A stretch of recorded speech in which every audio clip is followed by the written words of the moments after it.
ఇవాళ కాన్వర్సేషన్ కంటే ఎక్కువ సంగీతం వినిపించబోతోంది. అప్పుడో ఇప్పుడో ఎప్పుడో కలగన్నానే సీరాలో సందమామ ఎవ్వరమ్మ ఆ గుమ్మ సీతమ్మ నిజంగా నేనేనా ఇలా నీ జతలో ఉన్నా. ఇంజనీరింగ్ మానేసి ఇండస్ట్రీలోకి వస్తున్నప్పుడు మా ఊర్లో ఎంత చేసినా మళ్ళీ 4-5 సంవత్సరాల కంటే ఎక్కువ ఉండదు కదా career.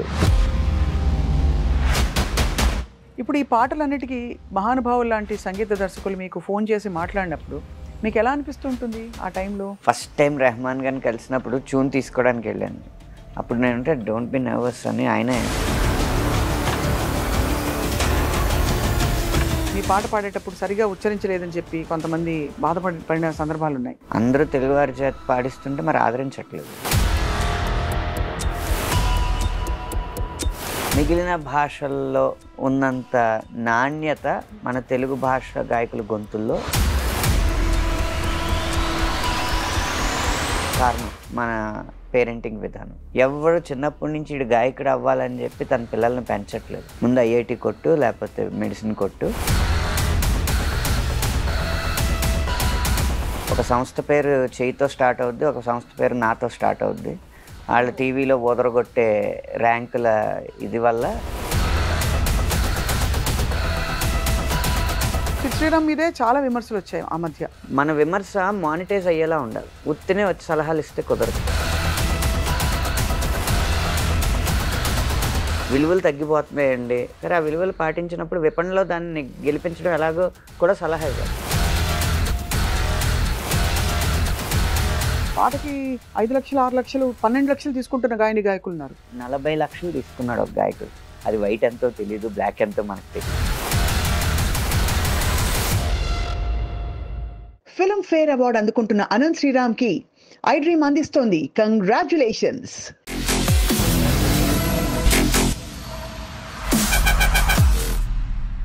Welcome to this very very special candid conversation full of music. ఇవాళ కాన్వర్సేషన్ కంటే ఎక్కువ సంగీతం వినిపించబోతోంది.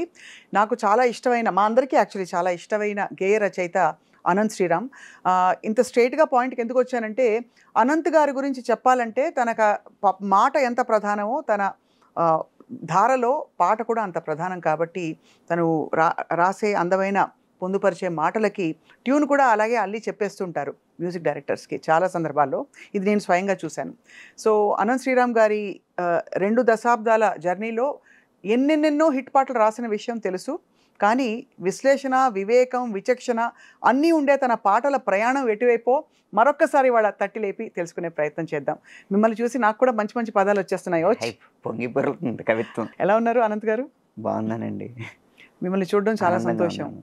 ఎందుకో చెప్పనా, తాను నేను అని నా ఆల్ టైమ్ ఫేవరెట్, అంతకంటే ఫేవరెట్ పాట మళ్ళీ రాదని కూడా నేను డిసైడ్ అయిపోయాను. అవును, లేకపోతే నా హాలర్ ట్యూన్ మారేది కదా. అంతేగా, మీకు కూడా అంతేనా? నా కాలర్ ట్యూన్ 2016 నుంచి అదే. ఎప్పుడైనా దాన్ని దాటి రాద్దాం అనుకుని ప్రతిసారి ప్రయత్నిస్తున్నాను, విఫలమవుతున్నాను, మళ్ళీ ప్రయత్నిస్తాను. నాకు ఈ పాటతో పాటు మీరు రాసిన పాటలన్నీ కూడా అర్థవంతంగా అర్థమయ్యేలా ఉంటాయి. అర్థవంతంగా లేకపోతే పాటకి సార్థకత లేనట్టే. మీకు సంగీతంతో పరిచయం ఎలా వచ్చిందో అనంత్ గారు? రంగస్థలం మీద. అంటే చిన్నప్పుడు పౌరాణిక నాటకాలు అవి చిన్నపిల్లలుగా ఉండగానే వేస్తూ ఉండేవాళ్ళు. మా నాన్నగారు వేస్తూ ఉండేవాళ్ళు. హార్మోనీ వాయిద్యకారులు వాయిస్తున్నప్పుడు ఇది ఈ రాగం, అది ఈ రాగం అని మా నాన్నగారు చెప్తా ఉంటే ఆయనకు కూడా అలాగే వచ్చింది. ఆయన గురువు ఎవరు లేరు.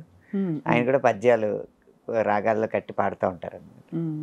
అలా అబ్జర్వేషన్ మీద కొద్దిగా 30 రాగాలు తెలుసు. అంటే మరీ 30 రాగాలు తెలుసా? లైన్గా ఒక్కోటి అనుకుందాం ఊరికే. ఏ రాగాలు తెలుసు చెప్పండి. చాలా ఈజీగా చెప్పచ్చు. ముందు శంకరాభరణం తీసుకున్నాం, వైట్లు మొత్తం.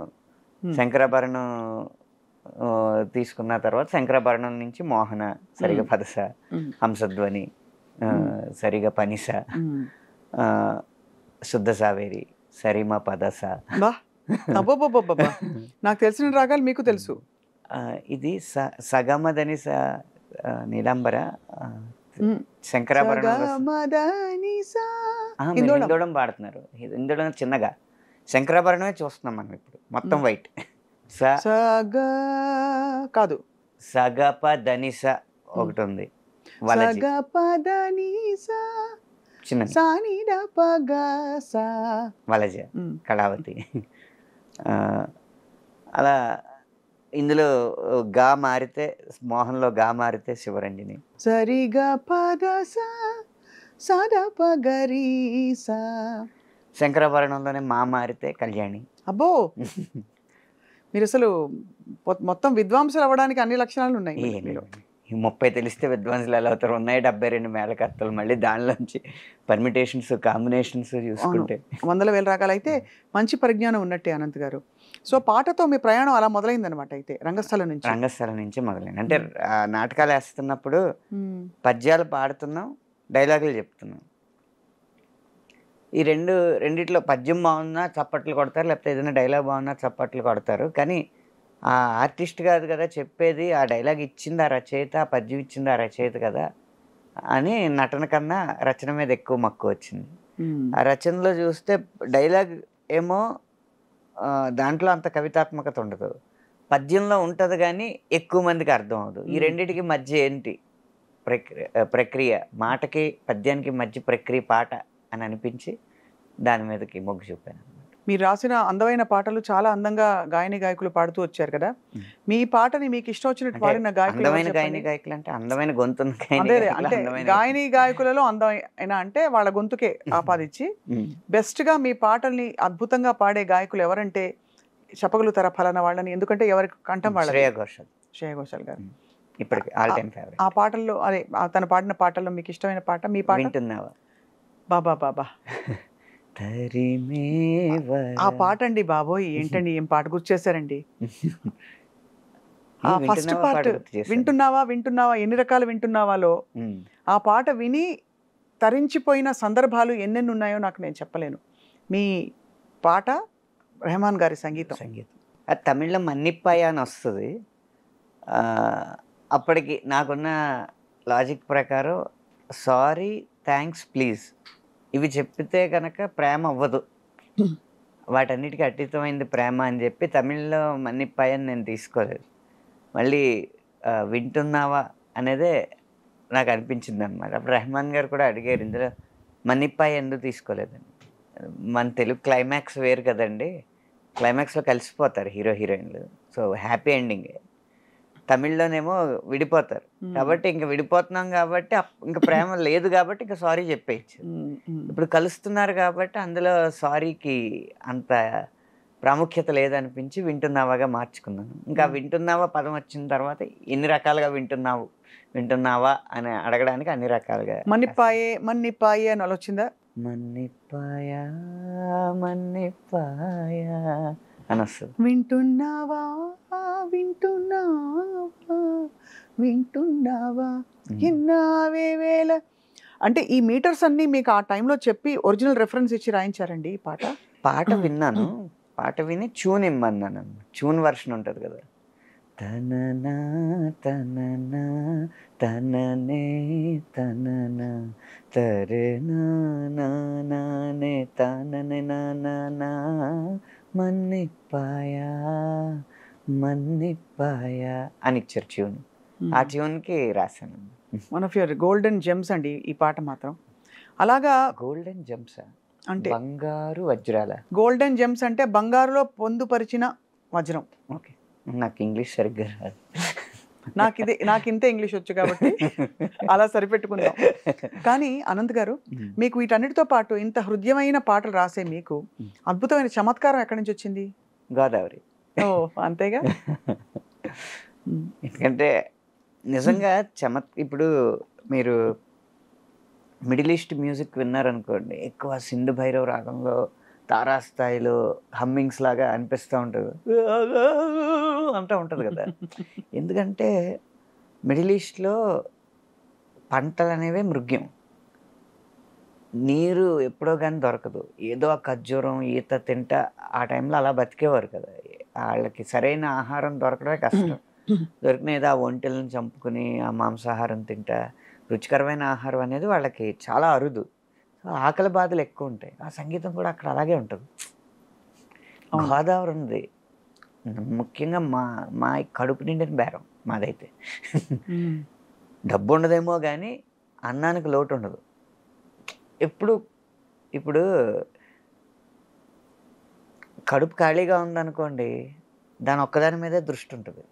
కడుపు నిండాక 100 వాటి మీదకి వెళ్తుంది దృష్టి. అందులో కొంచెం కారం కూడా లోటు లేనప్పుడు ఎటకారం ఒకటి బయటకు వస్తుంది. సో కారం, ఎటకారం, మమకారం అన్నీ ఎక్కువే మీకు, అంతేగా గోదావరి జిల్లాలో. సో మీరు రాస్తూ వచ్చిన పాటల్లో మీకు బెస్ట్ కాంప్లిమెంట్స్ అందిన పాట ఏది అంటే తాను నేనువే కదా. అన్ని రెహమాన్ గారి పాటలే మీకు ఎక్కువ కుదురుకున్నాయనొచ్చా? అలా ఏం లేదండి. ఇప్పుడు ఎటో వెళ్ళిపోయిన మనసు సినిమా ఉంది కదా, ఇళయరాజా గారిది. అది మ్యూజిక్. ఒక పాటకి నంది అవార్డు, ఒక పాటకి ఫిల్మ్ఫేర్ అవార్డు, ఒక పాటకి బిగ్ మ్యూజిక్ అవార్డు, అలా వేరు పాటలకు వచ్చినాయి. ఒకే పాటకి చాలా అవార్డులు వచ్చే సందర్భాలు ఉంటాయి కానీ ఒకే సినిమాలో వేరు పాటలకి మంచి అవార్డులు రావడం అనేది అరుదుగా ఉంటుంది అన్నమాట. ఇప్పుడు ఈ పాటలన్నిటికీ మహానుభావులు లాంటి సంగీత దర్శకులు మీకు ఫోన్ చేసి మాట్లాడినప్పుడు మీకు ఎలా అనిపిస్తూ ఉంటుంది ఆ టైంలో? అంటే ఒక నర్వస్నెస్ ఉంటుంది, కొంత ఒక అలజడి. ఇప్పుడు లేదేమో కానీ అప్పుడు వణుకుతాయండి. వణుకుకుండా ఎందుకంటే అసలే ఫస్ట్ టైం రెహమాన్ గారిని కలిసినప్పుడు ట్యూన్ తీసుకోవడానికి వెళ్ళాను. అప్పుడు నేనంటే డోంట్ బి నర్వస్ అని ఆయనే సముదాయించారు. ఇళయరాజా గారి దగ్గరికి వెళ్ళినప్పుడు కాళ్ళు వణకడం కూడా కాదు, మొత్తం బొట్టనేల దగ్గర నుంచి తల వరకు మొత్తం బీసిపోద్ది. ఆయన కూడా చాలా ప్రేమగా మాట్లాడి అలా వాళ్ళు ఈజ్ చేసిన తర్వాతే మనం మామూలు స్థితికి వస్తాం.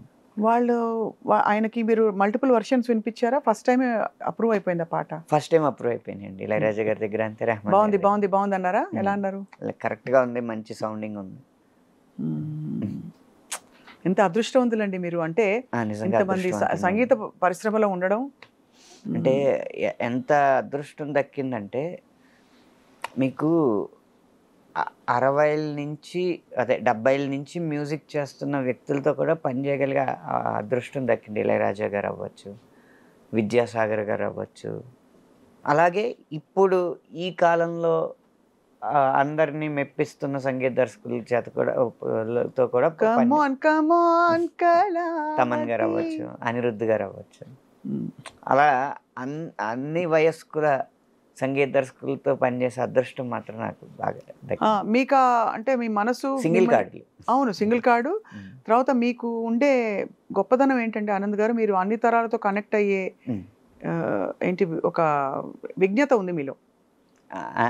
ఎవరి వయసు తగ్గట్టు వారితో అలా మాట్లాడడం అలవాటు నాకు. మీ వయసు ఏమిటో ఈ ప్రాసెస్లో మేము ఎప్పుడు పసిగట్టలేకపోయాం. 39 సంవత్సరాలండి. దాంట్లో అబద్ధమే ఉంది. పెళ్ళి అయిపోయాక వయసు దాచుకోవడం ఎందుకు? అంతేనా? ఇప్పుడు దాచుకుని కూడా లాభం లేదు. ఏం పని అవ్వదు.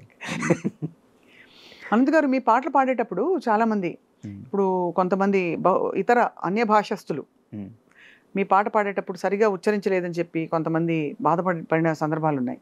మీరు ఎప్పుడైనా ఫీల్ అయ్యారు అలాగా? మీ పాటలే కాదు, సరే నేను అనేది సిద్ శ్రీరామ్ గారు కావచ్చు. మన భాష గాయకులు పాడినప్పుడు ఆదరించే మనసున్న వాళ్ళే అన్య భాష గాయకులు పాడినప్పుడు విమర్శించే అర్హత ఉన్నవారని నా ఉద్దేశం. అందరూ తెలుగువారి చేత పాడిస్తుంటే మరి ఆదరించట్లేదా? ఇంకా కూడా కొత్త గొంతు కావాలి. ఒక పదాన్ని కొంచెం తప్పుగా పలికితేనే కొత్తగా భావిస్తున్నారు. అది కాక నేను మొహమాటం లేకుండా చెప్పేది ఏంటంటే, మిగిలిన భాషల్లో ఉన్నంత నాణ్యత మన తెలుగు భాష గాయకుల గొంతుల్లో చాలా అరుదుగా కనిపిస్తుంది. కారణం మన పేరెంటింగ్ విధానం. ఎవరు చిన్నప్పటి నుంచి ఇటు గాయకుడు అవ్వాలని చెప్పి తన పిల్లల్ని పెంచట్లేదు. ఇది సెకండరీగా ఉంచు, ముందు ఐఐటి కొట్టు, లేకపోతే మెడిసిన్ కొట్టు, అన్నీ కొట్టుకుని పుస్తకాలు వేసుకుని ఎత్తునేసి కొట్టుకో, ఇవన్నీ చెప్పిన తర్వాత వాడి సహజ సిద్ధంగా ఉన్న ఆశయానికి సెకండ్ ప్రిఫరెన్స్ ఇమ్మని, ఈ సమాజం మెచ్చే ఆశయం వైపు ఫస్ట్ ప్రిఫరెన్స్ ఇచ్చి కృత్రిమంగా ఆశయాన్ని జొప్పించి దాని తపస్సు దాని వైపు చేయించి ఒక 18 సంవత్సరాలు 25 సంవత్సరాలు వచ్చిన తర్వాత వాళ్ళ సమాజానికి అనుకున్నది, తల్లిదండ్రులు అనుకున్నది ఆడు సాధించిన తర్వాత అండ్ సాఫ్ట్వేర్ ఇంజనీర్నో లేకపోతే డాక్టర్నో ఒక కార్పొరేట్గా ఆయన చేసిన తర్వాత ఇప్పుడు కావాలంటే నువ్వు ఏదైనా చేసుకోండి, ఇంకేం చేస్తాడు? అప్పటికే చిన్నప్పటి నుంచి సాధన ఉంటేనే కదా. అవును. అంటే తెలుగు వారిలో మాత్రం ఉందంటారా ఈ గుణం? తెలుగు వారిలోనే ఎక్కువ ఉంది. అంటే ఎందుకంటారు? అంటే అతి జాగ్రత్త ఏమో. చైనా వల్ల. చైనా వల్ల? ఒక సంస్థ పేరు చేయితో స్టార్ట్ అవుద్ది, ఒక సంస్థ పేరు నాతో స్టార్ట్ అవుద్ది. వాళ్ళు టీవీలో ఓదరగొట్టే ర్యాంకుల ఇది వల్ల అది మీరు అన్ని చూపిస్తేనే మాకు అర్థమవుతుంది. 1 2 5 అలాగేనా? ఈసారి ఐఐటి కాంపిటీషన్లో వరుసగా 1 1 1 2 2 2 5 6 7 7 7 ఇలా 10 లోపు 100 ర్యాంకులు సాధించిన సంస్థ మా అయిపోయింది. అమ్మ బాబోయ్, చాలా విషయం గమనించారు మీరు. అంటే ఎంత పెద్ద విషయం. మరి అంత ఊదరగొట్టేస్తుంటే మావాడు అందులోకి వెళ్ళిపోవాలి, మావాడు కొట్టేయాలి, మావాడికి కట్నం వచ్చేయాలి. ఇదే అవును. మా అమ్మాయి వెళ్ళిపోవాలి, మా అమ్మాయి మెడిసిన్ కొట్టేయాలి, మంచి ర్యాంక్ కొట్టేయాలి, తక్కువ కట్నం ఇచ్చుకోవాలి.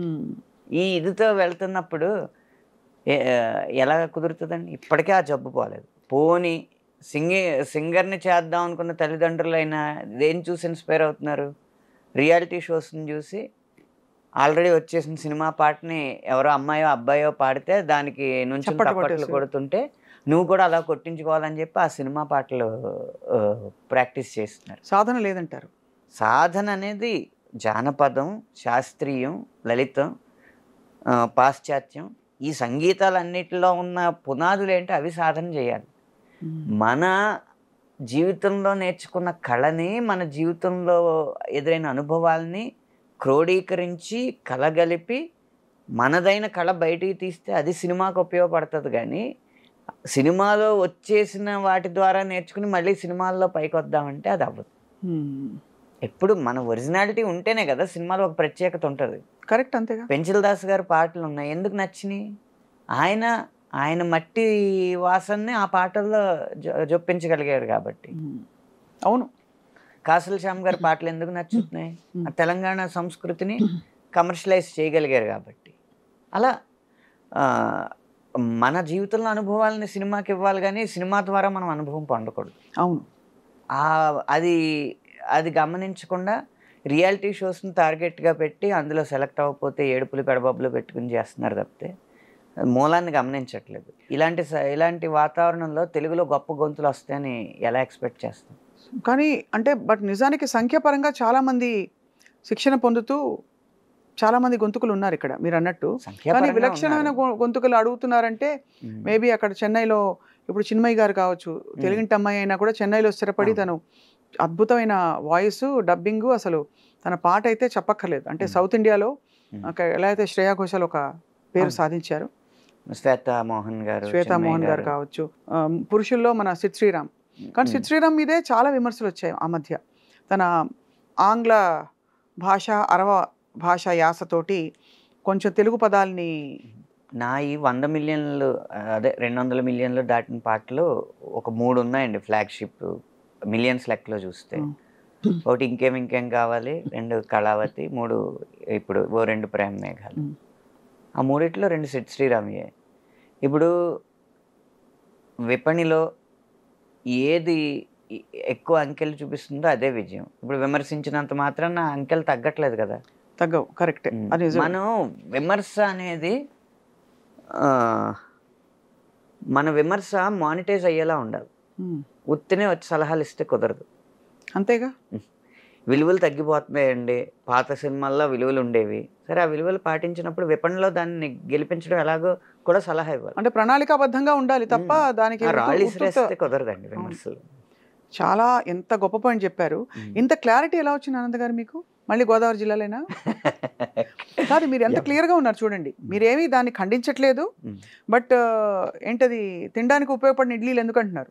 అంతేనండి. అంటే విలువలు, సినిమా అనేది ఒక వ్యాపారాత్మకమైన కళ లేదా కళాత్మకమైన వ్యాపారం. ఈ కళా వ్యాపారం మిళితమైనప్పుడు ఒక కళ గురించో ఒక వ్యాపారం గురించో మాట్లాడకూడదు. రెండింటిని 2 కళ్ళుగా భావించి చూడాలి. కడుపు నింపని కళలెందుకు, తనకు మాలిన ధర్మమెందుకు, అంతేనా? అంతే కదండి. ఏదైనా ఉంటుందండి. ఇప్పుడు శంకర్ మహాదేవన్ గారి సాధన ఎంత గొప్ప సాధన అది. ఆయన ఏమి శాస్త్రీయ సంగీతాన్ని ఎక్కడో కప్పేసి పాశ్చాత్య సంగీతం వైపో లేకపోతే చౌక సంగీతం వైపో వెళ్ళలేదు కదా. ఆ శాస్త్రీయ సంగీతానికి వ్యాపార దృక్పథం ఎలా జోడించాలనేది నేర్చుకున్నారు. అందుకే ఆయన పాటలు హిట్ అయినాయి, ఆయన గొంతు హిట్ అయింది. కరెక్ట్. ఆ రకంగా ఎవరు సాధన చేశారు? శంకర్ మహాదేవన్ గారు గమకాలు అంత బాగా తిరగడానికి కారణం ఏంటని అడిగితే ఒక చోట చెప్పారు, సాధన. వర్ణాలు ఉన్నాయి కదా, ఆ వర్ణాలు లిరిక్తో కాదు, స్వరంతో కాదు, అకారంతో సాధన చేశారు. చిత్ర గారు కీర్తనలన్నీ అకారంతో సాధన చేశారు. ఇవన్నీ సాధనలు చేయిస్తున్నారా పేరెంట్స్? రియాలిటీ షోల వైపు చూస్తున్నారా? చైనా వైపు వెళ్తున్నారా? అలా చైనాలో చదివితే వచ్చే ప్రొడక్ట్స్ కూడా చైనా ప్రొడక్ట్స్ వస్తాయి, చూడడానికి బాగుంటాయి. గొప్ప మాట, టంగుమని చెంప చెల్లుమనిపించావు మన పాత డైలాగ్ చెప్పారంటే. బట్ ఆనంద్ గారు, గాయకులకి ఇన్ని సాధనలు ఉంటాయి కదా, గేయ రచయితలకి ఏముంటాయి సాధనలు? అంటే మిమ్మల్ని మీరు నిత్యం నేర్చుకోవడానికి, లేదు మీ వొకాబులరీ కావచ్చు, ఇంకోటి కావచ్చు. గాయకుడికి నిజంగా కఠోర సాధన చేస్తే ఒక 6 సంవత్సరాల్లో, అప్పుడు దాకా మామూలుగా పాడని వ్యక్తి కూడా ఒక 6-7 సంవత్సరాల్లో గాయకుడు అవ్వచ్చు. రచయితకు కూడా సాధన ఉంటుంది, అది కూడా పుట్టుకతో వచ్చేది ఏం కాదు. కాకపోతే ఆ 6 కాదు, 15 సంవత్సరాలు పడుతుంది. ఒకటి, మౌలికమైన విషయాలు తెలుసుకోవాలి. ఏంటి పాట అంటే? ఫస్ట్ కవిత ఏంటి? లోపల ఆలోచన, భావాన్ని ఆలోచనగా, ఆలోచన పదంగా, పదాన్ని వాక్యంగా మార్చడం, వచ్చిన భావాన్ని అలా వాక్యంగా మార్చిన దాన్ని లయబద్ధంగా చేయడం పాట, అంతే కదా. ఇప్పుడు భావం ఎలా ఉండాలి? భావం మనకి ఎగ్జాంపుల్ చెప్తారు కదా, కాళిదాసు కాలంలో భోజరాజు మంచి శ్లోకం చెప్తే మంచి కానుకలు ఇస్తారంట అని చెప్పి ఒక పేద బ్రాహ్మణుడు ఎవరో, పండితుడు, గొప్ప పండితుడే, బ్రాహ్మణుడు ఎవరో వెళ్ళి ఒక సత్రం దగ్గర ఒక లైన్ రాసుకుంటాడంట. దాని అర్థం ఏంటంటే, భోజనం దేహి రాజేంద్ర అని మొదలవుద్ది. భోజనం ఇవ్వు రాజా, అది నేతితో రుచికరంగా ఉండేలాంటి భోజనం కావాలి అంటాడు. ఇది మాటే. ఆ తర్వాత లైన్ ఏం రాయాలో రాదు. అటు ఎక్కడో కాళిదాసు, ఒక గుడిలో కాళిదాసు కనిపిస్తే ఆయన దగ్గరికి వెళ్ళి ఇలాగా, రాజు ఏదైనా శ్లోకం ఇస్తే కానుకిస్తాడంట, కొంచెం పేద స్థితిలో ఉన్నాను నేను, ఒక లైన్ వచ్చింది, తర్వాత ఏం రాయాలో చెప్పండి అంటే ఆయన చూసి, భోజనం దేహి రాజేంద్ర, నేతితో కూడిన భోజనం కావాలి అని చెప్పి మొదటి పాదం పూర్తయిన తర్వాత రెండవ పాదం ఆయన పూరించిస్తాడు. ఏంటంటే అది శరత్చంద్ర చంద్రికా ధవళ దది మాహిషంతు శరత్చంద్ర చంద్రికా ధవళ దది. అంటే దది పెరుగు, ధవళ తెల్లని పెరుగు, చంద్రిక వెన్నెల్లాంటి తెల్లని పెరుగు, చంద్ర చంద్రిక చందమామ యొక్క వెన్నెల్లాంటి తెల్లని పెరుగు, శరత్ కాల ఋతువులో ఉన్న చందమామ వెన్నెల్లాంటి తెల్లని పెరుగు. అది దేనిది? ఆవుది కాదు, మాహిషంతు, గేదెది కావాలి. ఎందుకంటే ఆవు పెరుగు కొంచెం ఎంతో కొంత పసుపు రంగులో ఉంటుంది. కరెక్ట్. కాబట్టి అలాంటి పెరుగుతో ముగించాలి భోజనం అని చెప్పి కింద ముగిస్తాడు అనమాట. ఇది కవిత్వం అవుద్ది, పైది వాక్యం అవుద్ది. ఎప్పుడైనా ఒక ఉపమానం ఉండాలి, ఆ భావానికి తగ్గట్టుగా పదాలు ఎంచుకోవాలన్నమాట. అలా కవిత్వం పుట్టిన తర్వాత దాన్ని లయబద్ధంగా ఎలా పెట్టాలి? ఇప్పుడు శరత్చంద్ర చంద్రిక ధవళ దది, మీరు ఆది తాళంలో పాడండి దాన్ని. శరత్చంద్ర చంద్రిక, శరత్చంద్ర చంద్రిక ధవళ దది, అదొక పాదం అవుద్ది. అప్పుడు తనన అది ట్యూన్ అవుద్ది. కింద పూరించుకోవాలి దాన్ని ఇంకో దాంతో. అలా ఆ ప్రక్రియని నెమ్మదిగా నేర్చుకుంటూ సాధన చేస్తే మన భావాన్ని ఆలోచనగా, ఆలోచనని వాక్యంగా, వాక్యాన్ని లయబద్ధంగా, ఆ లయని కావలసిన నడకలో, ఆది తాళమా, ఖండమా, మిశ్రమా కావలసిన నడకలో పెట్టడం. ఇప్పుడు ఇలాంటి భావాన్ని ఇంకా కలోక్యల్గా చెప్పాలా, ఇంకా రాయల్గా చెప్పాలా అన్న పదాల ఎంపిక, ఈ ఎంపిక జరగాలంటే, కలోక్యల్గా జరగాలంటే ఎలాంటి జానపద రచనలు చదవాలి, రాయల్గా కావాలంటే ఎలాంటి ఉత్కృష్టమైన గ్రంథాలు చదవాలి, అవి పోగు చేసుకుంటా అలా సాగిస్తే పాట రాయడం వస్తుంది. మీరు మరి మీ రెపర్టుఆర్ అంటే మీ ఈ ఈ ప్రక్రియలో మీ పాటల జాబితా సంఖ్య ఇంకా అనేక రకాలు అంటే శైలులు పెంచుకునే క్రమంలో వాగ్గేయకారుల శైలిలు చూసుంటారు కదా అనంత్ గారు, చూసారా? అన్నమాచార్యుల వారి శైలి ఏమిటి? సో ఎవరి శైలి మీకు బాగా, ఎందుకంటే మనం అప్పుడప్పుడే అనేక కొత్త రకాలు, ఇప్పుడు త్యాగరాజ యోగ వైభవం, అగరాజ యోగ వైభవం, రాజయోగ వైభవం, యోగ వైభవం, వైభవం భవం వం శ్రీ త్యాగరాజ యోగ వైభవం అని వస్తుంది. గోపుచ్చి అంటారు కదా, అదే ఆవు తోకలాగా. అప్పుడు అలా ఉంది. ఇప్పుడు గోపుచ్చేతి దీన్ని ప్రయోగించాలి, ఏం చేయాలి అన్నప్పుడు ఏదో ఆలోచిస్తాం, మనకేదో తడతది. మన అంతరంగాలు, తరంగాలు, రంగాలు, గాలు, అలా.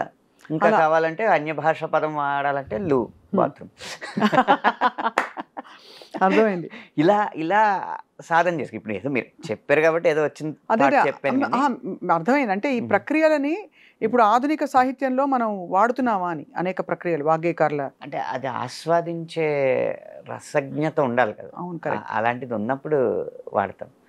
నేను ఇది ముక్తావళి అలంకారం వాడాను దీంట్లో. ఏకువలోన గోదారి ఎరుపెక్కింది, ఈ ఎరుపుని తీసుకోండి, ఆ ఎరుపేమో గోరింట పంటయింది, పంటను తీసుకుని, పండిన సేతికెన్నో సిగ్గులొచ్చి, సిగ్గుని తీసుకుని, సిగ్గంతా సీర గట్టింది, చీరను తీసుకుని, సీరలో సందమామ ఎవ్వరమ్మ, ఆ గుమ్మ సీతమ్మ. గోదావరి నుంచి సీతమ్మ వరకు దాన్ని ముక్తావళి అలంకారం అంట. అలాగే యమకం అని ఒక శబ్దాలంకారం ఉంటుంది నారప్ప పాటలో. కాలయముడివై పూన కాలయముడివై అని ఒక పదం వస్తుంది.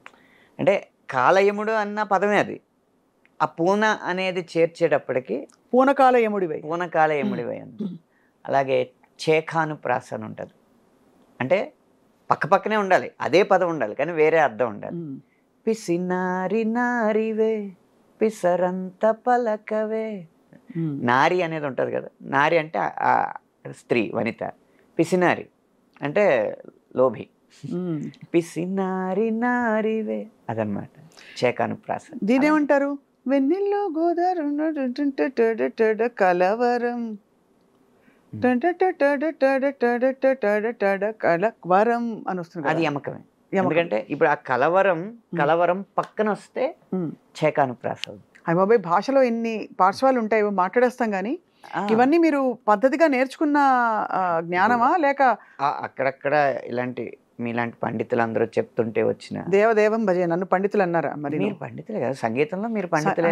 సంగీతం నేర్చుకున్నామండి, అది తల్లిదండ్రుల భిక్ష. అప్పుడు మీరు చెప్పారు కొంతల వరాల రాగం గురించి చెప్పారు, ఇంకా ఎవరి దగ్గర నేను కొంతల వరాల గురించి చెప్పాను అనుకోండి, అది స్వప్న గారు చెప్పారని వాళ్ళకి సమాచారం ఉండకపోవచ్చు, నాకు తెలుసు అనుకుంటారు. అలా. సో ఇసి ఖుషిమే. మీరు హిందీ పదాలు ఏమైనా వాడుతున్నారా మీ పాటల్లో? అప్పుడప్పుడు. అంటే నాకు హిందీ పూర్తిగా రాదు, ఆ ప్రాసలో కలిస్తే వాడుతూ ఉంటాను అప్పుడప్పుడు.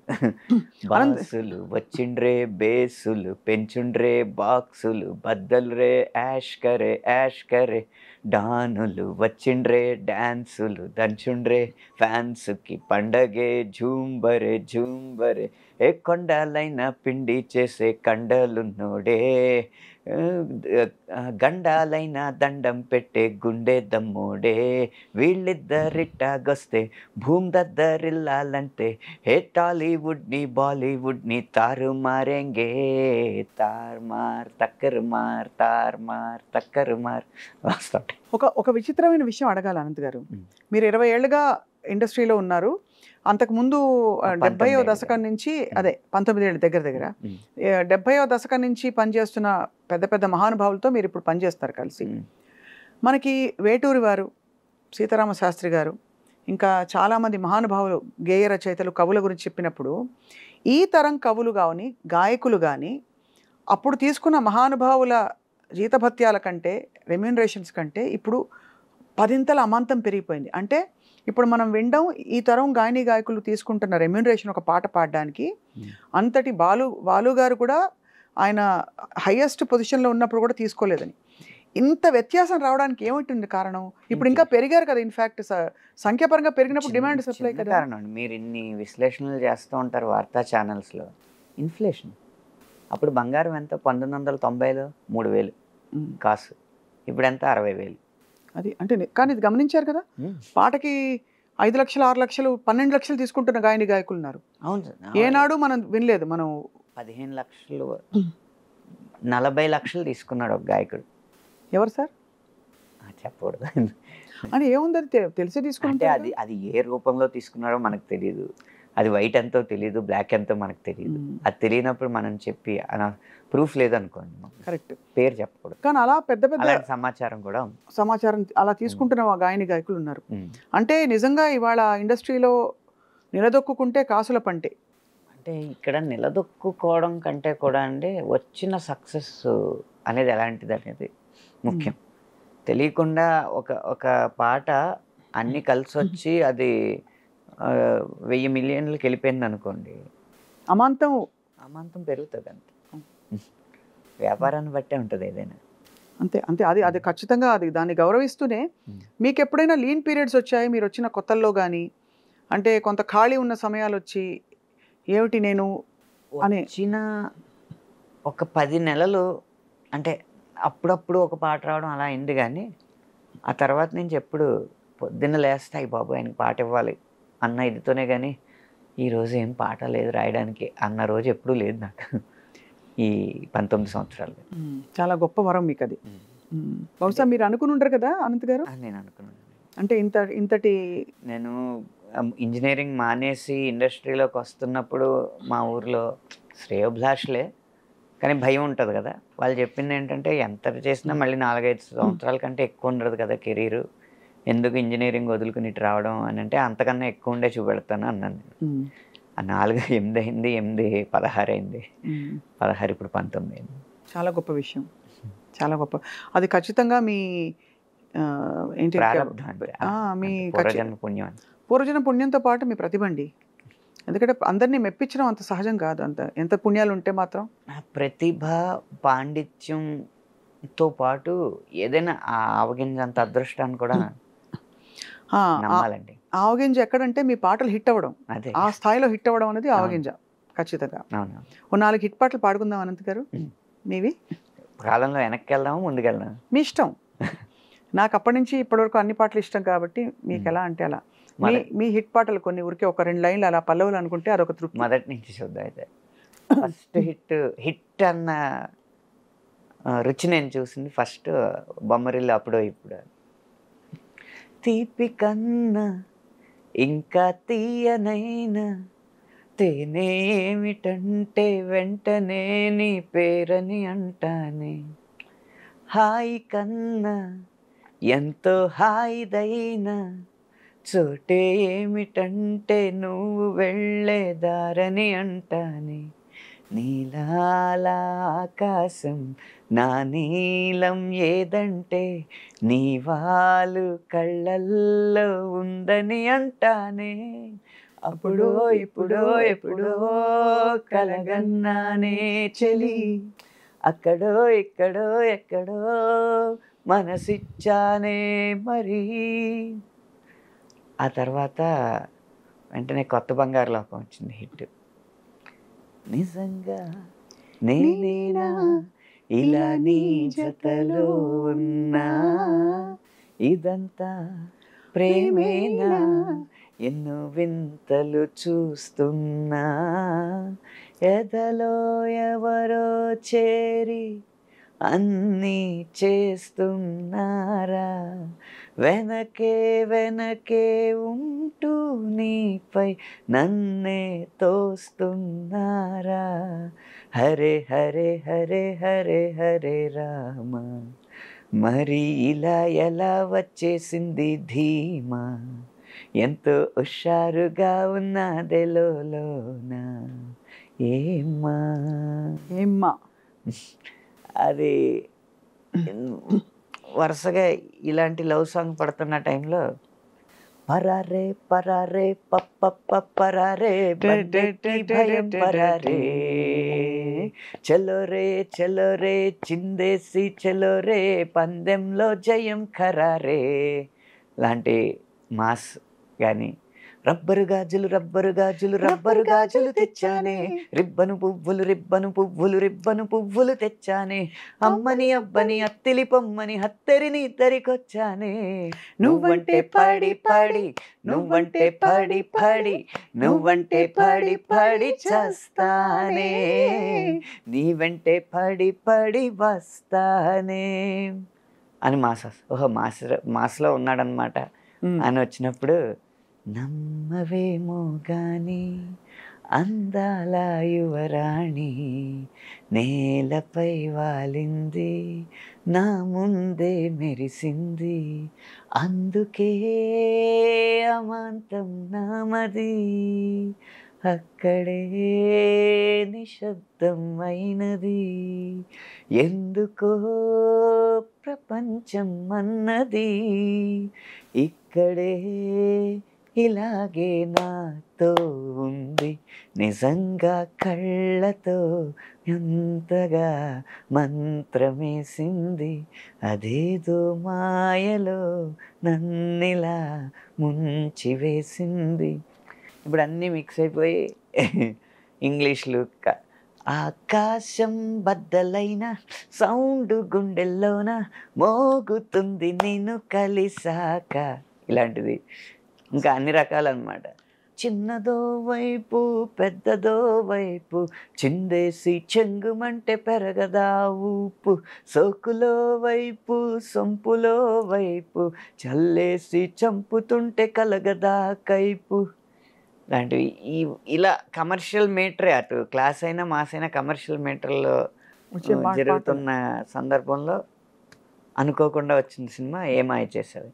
అబ్బబ్బబ్బబ్బ అసలు ఆ పాటలు మంది ముందుకొచ్చి అందాలు సల్లుతున్న ఈ గుండెకేమవ్వలా ఓ నిన్న కాక మొన్న వచ్చి ఏమాయ చేసావే పిల్లి మొగ్గలేసిందిలా హోసాన పువ్వులు హోసాన గాలుల్లో నీ వాసన హోసాన పువ్వుల్లో నిన్ను చూసినా ఏ సందు మారినా ఈ తంతు మారునా ఓ నా వల్ల కాదు ఇంకా నన్ను నేను ఎంత ఆపినా హోసాన ఊపిరినే వదిలేస్తున్నా హోసాన ఊహల్లో జీవిస్తున్నా. ఇది కంటిన్యూ అవుతూ కొంచెం ఈ సాహితీ పరిమాణాలకి ఇంకా కావ్య గౌరవం అద్దేలాగా కోటి కోటి తారల్లో నా చందమామ ఉన్నన్నాళ్ళు నీ మనస్సులో నేనుంటానే నీటి మీద ఆ కైలాసం తేలకుండా ఉన్నన్నాళ్ళు నీ తపస్సునే చేస్తుంటానే గాలిలోన ఆరో ప్రాణం కలవకుండా ఉన్నన్నాళ్ళు నిన్ను నేను ఆరాధిస్తా నీ కోసం ఆరాధిస్తా. మళ్ళీ వెనక్కి మాస్ అసలు పూర్తి శాస్త్రీయం ఏమన్నా రాశారా? పూర్తి శాస్త్రీయం అంటే ఉదాహరణకి మన తెల్లవారదేమో స్వామి ఆ టైపు శుభప్రదం విశ్వనాథ్ గారి మూవీలో ఒక శాస్త్రీయం జానపదం జుగలబంది సన్నివేశం వస్తుంది అనమాట. ఆ పాట ఏంటంటే అనుకోకుండా బాలు గారు పాడు అని చెప్పి గదమ ఇస్తే జై హింద్ అంటాడు హీరో క్యారెక్టర్ నరేష్ గారు. జై హింద్ అన్న పదం నుంచి అతనికి ఇన్స్పిరేషన్ వచ్చి జానపద శైలిలోనే ఎత్తుకుంటాడు అనమాట. ఇది సల్లనయ్యనే ఏలేలో ఏలేలేలో ఏలో ఏలో యాలా ఏలేలో ఏలేలో ఏలో ఏలో యాలా ఏలేలేలో ఏలేలేలో యాలా ఏలేలో ఏలో యాలా. ఇది సల్లనయ్య రామయ్య ఏలిన నేల ఇది నల్లనయ్య గీత వింటూ ఎదిగిన నేల. చల్లనయ్య నల్లనయ్య. ఆహా. ఏలేలో ఏలేలేలో యాల, ఏలేలేలో ఏలో యాల. ఆవునైన అమ్మాని కొలిసేనేలా, జీవుల్లో దేవుడినే చూసేనేలా, జీవుల్లో దేవుడినే చూసేనేలా. అందుకని అప్పుడు ఆయన శాస్త్రీయంగా దానికి జుగల్బందీ చేస్తారు. అలా చేస్తూ చేస్తుండగా పాటలో చివరి అంకం వచ్చేటప్పటికి అన్నీ ఈ నేల ఎలాంటిది అని చెప్పడానికి, వేద భూమిలో అణువణువు నాదమయం, ఈ నాద భూమిలో ప్రతి కణువు రాగమయం, శుకపికాల మెలకువలే శుద్ధ సావేరిగా, రాతిరప్ప కదలికలే రీతి గౌళగా, అబ్బో హిమనదాల నడకలవే హిందోళంగా, హాసములై పూసిన ఈ సదయ హృదయ కమలములే, పులకలొలికి పలుకు కలికి పదములు హంసానందిగా, నినదించిన భూమి నిను పెంచిన భూమి. ఎంత అద్భుతంగా ఉంది ఆనంద్ గారు ఈ పాట. మణిశర్మ గారు, నేను మామూలుగా అసలు రాగాలు కూడా భలే పెట్టారు అక్కడ. రాగాల పేర్లు రాస్తే, అరా నువ్వు రాగాల పేర్లు రాసేసి నీకు రాగాల పేర్లు తెలిసని డంకా బజాయించేద్దాం అనుకుంటున్నావు, నేను అయ్యే రాగాల్లో చేస్తాను. చిన్న ఒక లైన్ ఉంటుంది, అంటే సుఖపికాల మెలకువలే శుద్ధ సావేరిగా, అంటే ఆ లైన్ శుద్ధ సావేరిలో. అవును. నెక్స్ట్ రాతిరప్ప కదలికలే రీతి గౌళ. నెక్స్ట్ హిందోళం. హిమనదాల నడకలవే హిందోళంగా, హాసములై పూసిన ఈ సదయ హృదయ కమలములే హంసానంది, పలుకు కలికి పదములు హంసానందిగా, నినదించిన భూమి నిన్ను పెంచిన భూమి. అసలు తెలిపేదొకటే, లోకా సమస్త సుఖినో భవంతు. అదొక జుగల్బందీలా ఉంటుంది అన్నమాట. చాలా బాగుంటుంది ఆ పాట. చాలా అద్భుతంగా ఉందండి ఇది. చాలా చాలా ఎన్ని మంచి పాటలు మీ కలంలో కుదురుకున్నాయి అనంత గారు. అసలు వినేవాళ్ళ అదృష్టం. ఎందుకంటే ఇవి 10 కాలాల పాటు నిలిచే పాటలు. ఇవేదో దొరికిన పదాలని ఏదో పొందుపరిచే చాలా డీప్ మీనింగ్తో రాసిన జాడలు కనిపిస్తున్నాయి స్పష్టంగా. అంతే, ఆ వైవిధ్యానికి ఏదో ఒక అదృష్టం దొరికింది. ఇప్పుడు నేను గోదావరి జిల్లాలో పుట్టిన వ్యక్తిని, అక్కడే పుట్టి పెరిగిన వ్యక్తిని. ఏదో చదువు కృష్ణా జిల్లాలో 2 సంవత్సరాలు, గుంటూరు జిల్లాలో 3 సంవత్సరాలు గడిచింది, కానీ నా ప్రభావం అంతా గోదావరి జిల్లా. కానీ ఒక సందర్భంలో రాజన్న సినిమాలో తెలంగాణ జానపద శైలిలో రాయాల్సి వచ్చింది. అది కూడా ఒక స్టోరీ నడుస్తూ ఉంటుంది పాటలో. పాప వెళ్తూ ఉంటుంది, వాళ్ళ బడిలో పాట పాడాలి, ఎలా పాడాలి పాట అని ఆలోచిస్తూ ఉంటే, దారిలో వెళ్ళే వాళ్ళంతా నా బిడ్డ మీద పాడు, కుమ్మరి ఆయనేమో నా కుండ మీద పాడని, తర్వాత చేనేత కార్మికురాలేమో నా నేత మీద, నా చీర మీద పాడని, అలా ఒక్కొక్కళ్ళు చెప్తా ఆఖరికి మొత్తం ఒక ప్లేస్కి వెళ్ళేటప్పటికి తన ఊరంతా కనపడుతుంది, ఊరు పల్లె తల్లిలా అనిపించి నా మీద పాడని అడుగుతుంది. ఇది కాన్సెప్ట్ చెప్పింది విజయేంద్ర ప్రసాద్ గారు. అది మళ్ళీ తెలంగాణ నేపథ్యంలో వచ్చే స్టోరీ కాబట్టి, రారిరో రేలా రారిరో రేలా రారిరో రేలా, రారిరో రేలా రారిరో రేలా రారిరో రేలా, చూడవే సుక్క చూడవే నా బిడ్డ దిక్కు చూడవే, సందమామ లెక్క ఉంటదే దీని సందమేందో పాడవే,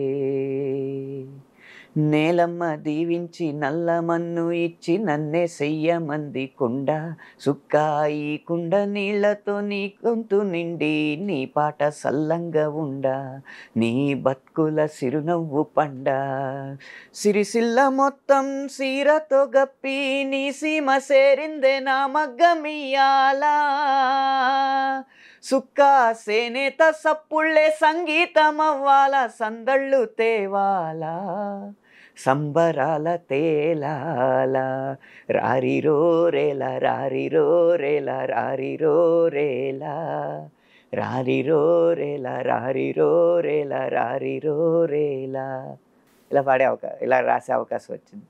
మొన్న ఈ మధ్య భగవంత్ కేసరి సినిమాలో బాలకృష్ణ గారు మాట్లాడే డైలెక్ట్ తెలంగాణ డైలెక్ట్ ఉంది కాబట్టి పాపతో పాడే పాట ఒకటి ఉంటుంది.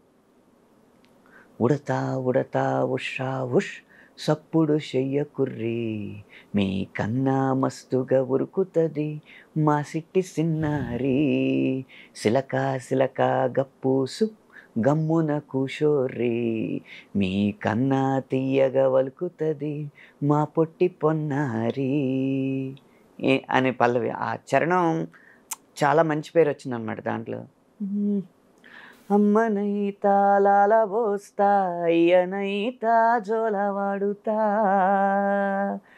అవ్వనైతా బువ్వ వెడతా దువ్వెనైతా జడలల్లుతా పత్తి పువ్వైతా నీకు రైకలియనీకి పట్టు పురుగైతా నీకు పావడియనీకి ఏమన్నైతే నీకేమన్నైతే నేనేమన్నైతా నిన్ను కాయనీకి ఉయ్యాలో ఉయ్యాల నా ఊపిరి నీకు ఉయ్యాల ఔ మల్లా గీసేతుల్ల నిన్ను మొయ్యాల.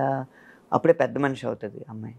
ఒప్పుల కుప్ప ఉయ్యాలో ఉయ్యారి భామా ఉయ్యాలో సిగ్గుల మొగ్గ ఉయ్యాలో సింగారి బొమ్మ ఉయ్యాల ఓణీల నెమిలమ్మ రాణి లెక్కస్తుంటే ఊరు ఊరంతా ఉయ్యాలో బతుకమ్మ బతుకమ్మ ఉయ్యాలో బంగారు గౌరమ్మ ఉయ్యాల సంబరాల గుమ్మ ఉయ్యాలో సల్లంగా బతుకమ్మ ఉయ్యాల నువ్వు సల్లంగా బతుకమ్మ ఉయ్యాల.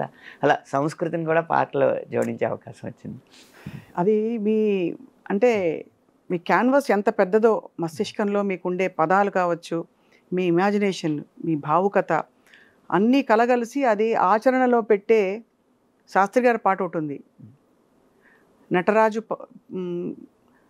నటరాజు స్వామి జటాజూటిలోకి చేరకుంటే విరుచుకుపడు సురగంగకు విలువేముంది. అలాగా మీ పదాల అల్లికకి మీలోని విచక్షణ వివేకం అన్నీ తోడై కరెక్ట్గా అమర్చే నాడి పట్టుకున్నారు అనంత్ గారు మీరు.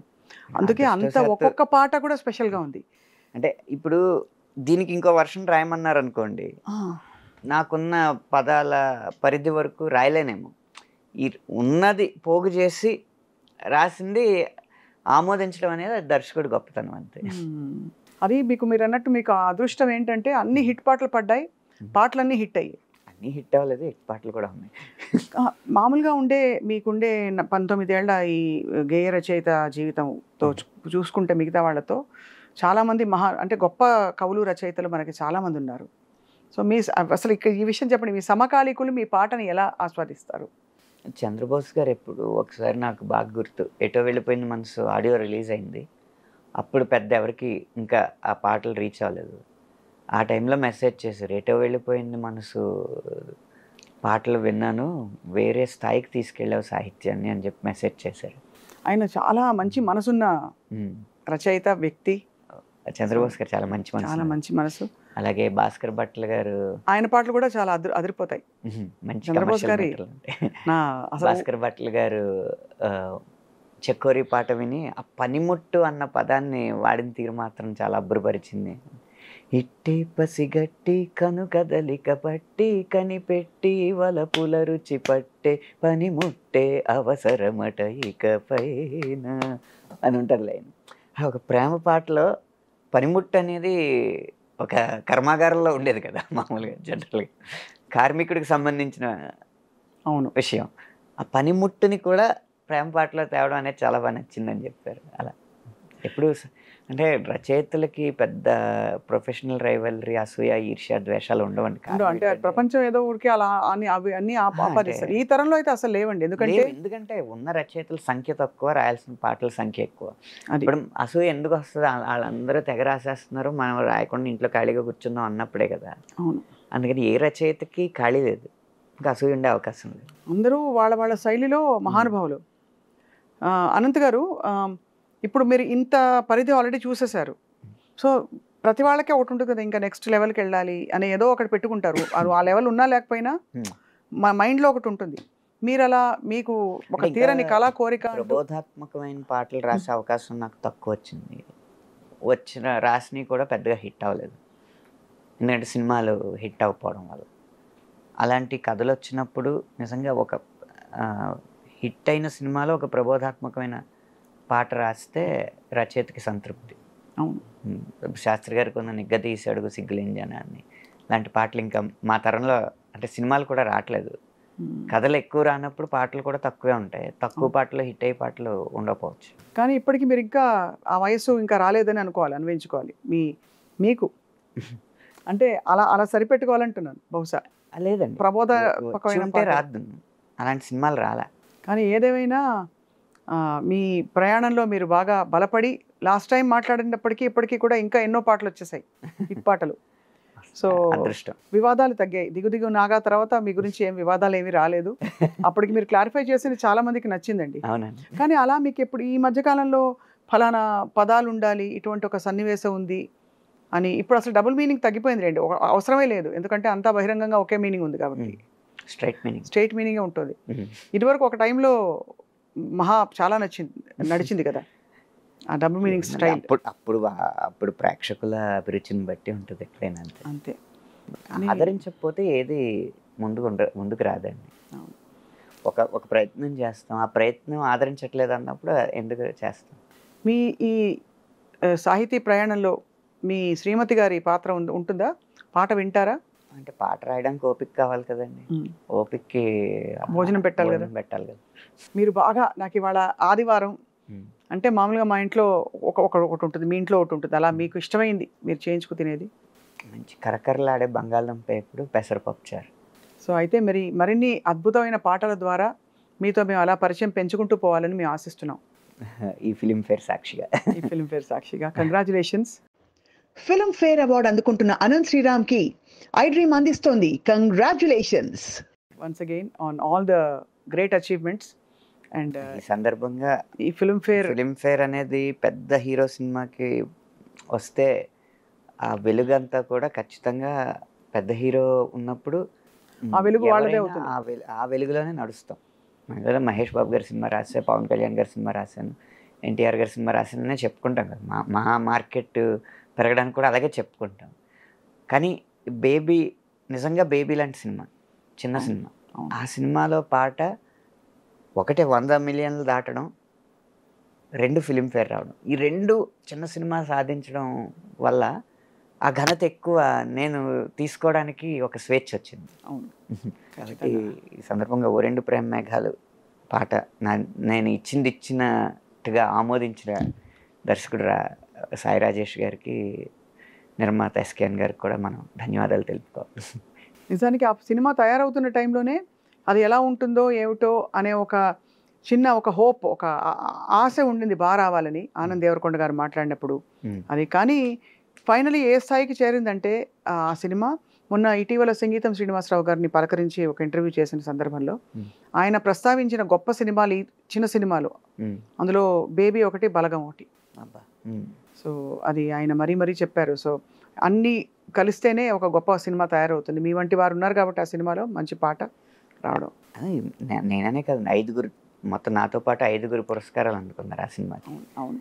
ఒక సినిమా పోని పురస్కారాలు అందుకున్న సినిమా కలెక్ట్ చేయలేదా అంటే 100 కోట్లు దాటి కలెక్ట్ చేసింది. అలాంటి తృప్తి చాలా అరుదైన సినిమాలకు వస్తుంది. కరెక్ట్, అవును, నిజమే. అది మీకు వన్స్ అగైన్ మనస్ఫూర్తిగా అభినందనలు, కంగ్రాచులేషన్స్. ధన్యవాదాలు అనంత్ శ్రీరామ్ గారు. Thank you so much.